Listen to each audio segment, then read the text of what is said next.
సమూయేలు వంటి వారు లేపబడాలి, హన్నా వంటి వారు లేపబడాలి, సమర్పించేవారు రావాలి. స్తోత్రం చెప్పండి గట్టిగా, తల్లులందరూ స్తోత్రం చెప్పండి బాగా. హన్నాను గురించి ఒక మాట మీకు చెప్పి నేను ముందుకెళ్తాను దేవుని బిడ్డలారా. హన్నా ఏడుస్తుంది, నాకు సంతానం కావాలి ప్రభువా, అది కూడా మగపిల్లోడు కావాలి ప్రభు. ఎందుకని? చాలా మంది చెప్పే మాట, పెరిగిన మాటలు భరించలేక, ఆమె సూటిపోటి మాటలకు తట్టుకోలేక, ఆ నిందలను అనుభవించలేక. ఒక మాట చెప్పనా మీకు నేను, గొడ్రాలు అనే నింద పోవాలంటే మగపిల్లోడే పుట్టక్కర్లేదండి, ఆడపిల్ల పుట్టిన నింద పోతుందండి. కానీ కొడుకే ఎందుకు కావాలి? కొడుకే ఎందుకు కావాలంటే ఏటేట షిలోహుకు వస్తుంది. స్తోత్రం చెప్పు, చెప్పు గట్టిగా. ఏటేట షిలోహుకు వస్తుంటే ప్రజలందరూ భలే సంతోషంతో వచ్చి, అక్కడ మాకు యాజకుడు ఉన్నాడు, మా తరపున ప్రాయశ్చిత్తం చేస్తాడు, మా తరపున బలి అర్పణ చేస్తాడని గొర్రె పిల్లలు పట్టుకొని, పేదవారు పావురాళ్ళు పట్టుకొని, కోడె దూడలను పట్టుకొని సంతోషంగా వస్తుంటే, అక్కడ ఏలీ కదలలేని పరిస్థితుల్లో ఉన్నాడు. ఏలీ మందుడై స్థూలకాయుడై ఉన్నాడు. ఏలీ కుమారులు యాజకత్వం మీద ఆసక్తి లేని వారు అయిపోయారు. ఉడుకుతున్న మాంసాన్ని తినే తిండిపోతులయ్యారు. మా పాపములు క్షమించబడినట్లుగా ప్రాయశ్చిత్తం చేయమని ప్రజలు వస్తే వారినే పాపము చేయడానికి వాడుకునే భ్రష్టత్వంలోకి వెళ్ళిపోయారు. ఈ హన్నా ఒక విశ్వాసి, హన్నా ఒక సంఘ బిడ్డ. ప్రతిసారి షిలోకి వచ్చినప్పుడల్లా, అయ్యగారు అక్కడున్నాడు, యవనస్తులు ఉన్నారు కదా, వాళ్ళు చేస్తారులే అనుకుంటే వాళ్ళు చేయట్లేదంట. అప్పుడు అనుకుంటుంది తల్లి, అయ్యా నీవు నాకు ఒక్క కొడుకుని ఇస్తే, స్తోత్రం చెప్పు, రేపొద్దున వృద్ధాప్యం నన్ను చూస్తాడు అని కాదు, రేపొద్దున నాకు ముద్ద పెడతాడు అని కాదు, నాకు ఒక పిల్లోని ఇస్తే వాడు బలిపీఠం దగ్గర పరిచయం చేసేవాడు అవుతాడయ్యా, వాడు దీపం దగ్గర నూనె పోసేవాడు అవుతాడు ప్రభువా. అందుకని ఆడపిల్ల వద్దు నాయన, ఆడపిల్ల వచ్చినా నిందపోద్ది, కానీ ఆడపిల్ల వస్తే యాజకత్వం జరగదు బాబు. నాకు కొడుకు కావాలనేది నా సుఖం కోసం కాదు. మందిరములో సేవ ఆగకూడదు ప్రభువా, దీపం ఆరిపోకూడదు ప్రభువా, బలిపీఠం మీద అగ్ని ఆరకూడదు ప్రభువా, ప్రజల పక్షంగా ప్రాయశ్చిత్తం చేసేవాడు కావాలి ప్రభువా. ఏడ్చినా సంఘం కొరకేనా, కన్నీరు గార్చినా సంఘం కొరకేనా, కొడుకు కోసం ఏడ్చినా పరిచర్య కోసమేనా, మందిరములో మర్ర పెట్టిన బలిపీఠం మీద అగ్ని ఆరకూడదని, దీపములో నూనె పోసేవాడు రావాలని, దీపం ఆరిపోకమునిపే ఒక సేవ చేసే తరం రావాలని ఏడ్చే తల్లులేరు ఈ సంఘంలో. ఈ కుటుంబంలో కష్టం వస్తే ఏడుస్తావు, నీ బిడ్డలకి సమస్య వస్తే ఏడుస్తావు, మీ ఇంట్లో ఇబ్బందులు బట్టి ఏడుస్తావు. కానీ అయ్యా, ఎన్నో మందిరాలు మూతపడుతున్నాయి. ఈ మధ్య వార్తలు వింటుంటే ఎంతో వేదన. ఒకప్పుడు ప్రపంచానికి ఎందరో మిషనరీలు పంపించిన ఇంగ్లాండ్ దేశంలో అత్యంత దుఃఖకరం. ఈ మధ్య కొన్ని మసీదులుగా చర్చిలు మారిపోతున్నాయి. ఆ వార్తలు చూస్తున్నప్పుడు గుండె పగిలిపోతుంది. ఎన్నో చర్చెస్ మసీదులుగా మారిపోతున్నాయి. అది చూసినప్పుడల్లా గుండె పగిలిపోతుంది. ప్రభువా, అక్కడ హన్నాలుండి ఉంటే మూతబడే లోపు ఒక సమయంలో అక్కడ పెట్టి ఉండేది.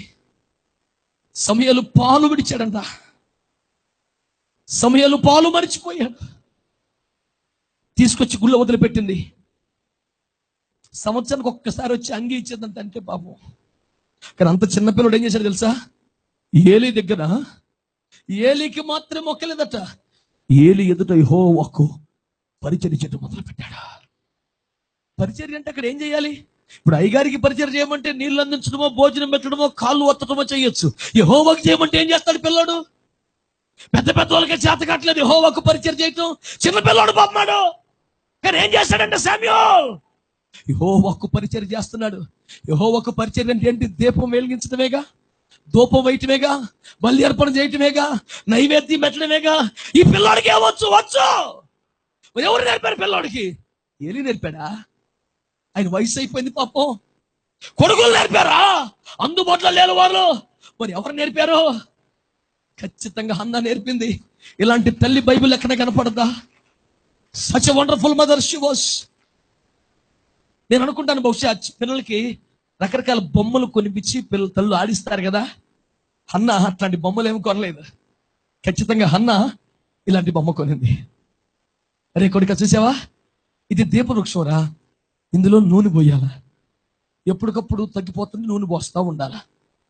ఒత్తులు కొడిగడితే కత్తిరించాలా లేదా కొత్త పెట్టాలా? పిల్లగాడికి ఆట వస్తువు అంతా ఇదే. మళ్ళీ ఒక బలిపీఠం తీసుకొస్తుంది, చూసావా, దీని మీద ఇక్కడ పశువుని పెట్టాలా, ఇక్కడ బలి అర్పణ చేయాలా. ఎవరు వీడికి? ఇంకా బొమ్మలు, మిక్కీ మౌసులు, టెడ్డీ బేర్లు లేవు పిల్లగాడికి. ఏమున్నాయి? బలిపీఠమే. అందుకని తీసుకొచ్చి చర్చిలు వదిలిపెట్టగానే అయ్యగారికి వందనం చేశాడు, 2 కట్టుకులు ఎరుకొచ్చి బలిపీఠం పెడుతున్నాడు పిల్లగాడు. అక్కడ ఒలివ్ నూనె తీసుకొచ్చి ఇందులో పోసేస్తున్నాడు. అరే వీడికి ఎట్టొచ్చింది నా పరిచర్య? ఏలి నేర్పిన అనుభవం లేదు ఇక్కడ. కొడుకులు నేర్పిన పాయింట్ కాదు, తల్లి నేర్పుకుంటా వచ్చింది. అంటే తల్లి పిల్లోడిని ఆడిస్తే కూడా మనసులో మందిరాన్ని దృష్టిలో పెట్టుకుని ఆడించింది. ఒక బొమ్మ కొనిస్తే కూడా యాజకత్వం దృష్టిలో పెట్టుకుని కొనిచ్చింది.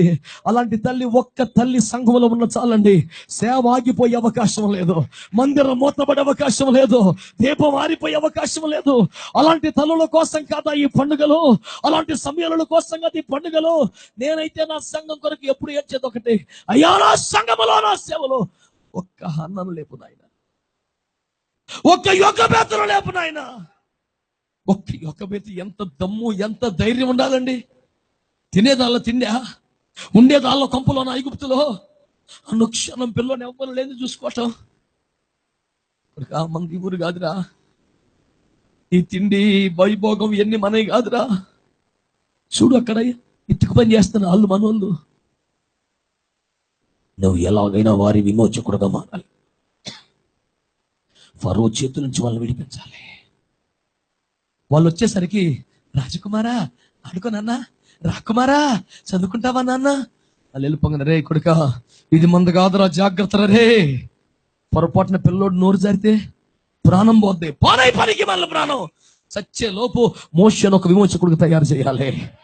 స్తోత్రం చెప్పండి గట్టిగా. ఇస్సాకులు ఎప్పుడైనా, విమోచకులు ఎప్పుడైనా పట్టు పరుపు మీద లేరండి, పట్టు పరుపు మీద లేరు. వాళ్ళు బాల్యం నుంచి బలిపీఠం మీద ఉన్నారు, బాల్యం నుంచి బలిపీఠం దగ్గర ఉన్నారు, బాల్యం నుంచి పరిచయలో ఉన్నారు. ఈ రోజు దేవుడు చెప్తున్నాడు, నాది సేవా పిలుపు కాదండి, నాది ఫుల్ టైం మినిస్ట్రీ కాదండి, నేను కేవలం విశ్వాసినేనండి. అయితే ఒక మాట విను, విశ్వాసివైనా నువ్వు ఇష్మాయిలు అయితే కాదుగా, నువ్వు ఇస్సాకువే కదా. ఇస్సాకు ఎవడైనా బలిపీఠం మీదే ఉండాలా, ఎవడైనా సమర్పణలోనే ఉండాలా, ఎవడైనా అర్పణ దగ్గరే ఉండాలా, ఎవడైనా అంగీకరింపబడ్డవాడుగా ఉండాలి, ఎవడో తృణీకరింపబడ్డవాడుగా ఉండకూడదు.